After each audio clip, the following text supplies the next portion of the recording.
School থেকে এসেছি। আমাদের স্কুল আগে 2022 সালে PM3 স্বীকৃতি পেয়েছে। তার আগে আমাদের স্কুলে যা উন্নতি হয়েছিল, PM3 হওয়ার পর তার উন্নতি আমি দেখতে পাচ্ছি। আমি 11 বছর ধরে এই স্কুলে পড়ছি, তাই তার উন্নতি আমি বিশেষভাবে দেখতে পাচ্ছি। তার জন্য আমি আপনার কাছে বিশেষভাবে ধন্যবাদ রাখি এবং মাননীয় প্রধানমন্ত্রী শ্রী নরেন্দ্র মোদীর কাছে বিশেষভাবে ধন্যবাদ, এবং আমাকে এই দিল্লিতে আসার সুযোগ করে দেওয়ার জন্য, এবং ইন্ডিয়া গেট, প্রধানমন্ত্রী সংগ্রহালয় এবং আজকে লালকেল্লায় বিশেষভাবে উদযাপিত স্বাধীনতা দিবসে প্রধানমন্ত্রীর ভাষণ শোনার জন্য বিশেষভাবে ধন্যবাদ। প্রধানমন্ত্রী একটা কথা বলেছিল, পরিবর্তন তখনই সম্ভব যখন তার পিছনে পরিশ্রম থাকে।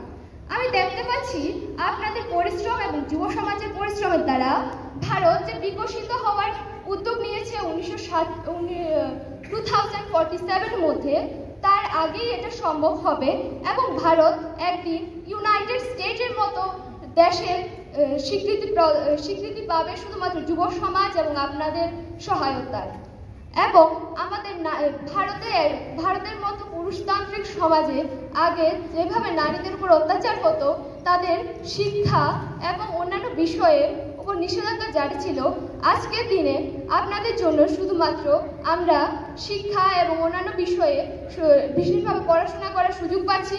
এবং আমি প্রথমে মনে করতাম আমি আমার বাড়ির একজন মেয়ে, আমি ত্রিপুরার মেয়ে। এখন আমার মনে হচ্ছে আমি শুধু আমার বাড়ির মেয়ে নয়, আমার স্কুলের একজন ছাত্রী নয়, আমি ত্রিপুরার মেয়ে নয়, আমি ভারতের মেয়ে, আমি এই দেশের মেয়ে, এবং আমি এর জন্য বিশেষভাবে গর্বিত। এবং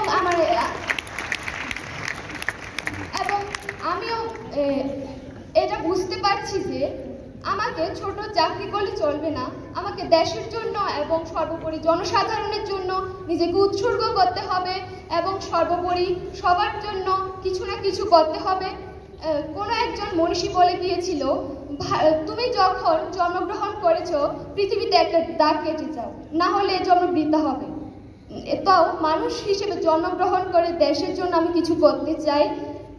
ধন্যবাদ।